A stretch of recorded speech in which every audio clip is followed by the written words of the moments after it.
GPR ఛానల్కి స్వాగతం. మీ GPR.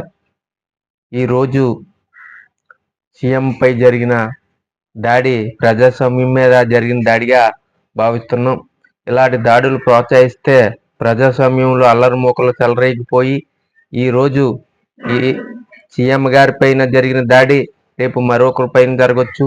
ఇది రాష్ట్రంలో అల్కోలాలకు దారితీసే అవకాశాలు ఉన్నాయి.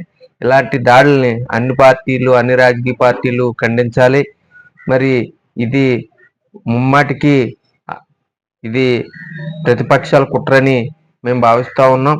మరి అలా కాదు, మరి ఈరోజు సీఎంపై దాడి జరిగిన తీరును చూస్తుంటే, సీఎం గారికి వచ్చిన ప్రజాదరణ చూస్తూ ఉంటే అది ఓర్వలేక కొందరు పని కట్టుకొని చేశారని భావిస్తున్నాం. ఇలాంటి చర్యలు ఏ పార్టీ అన్నా ఖండించాలి.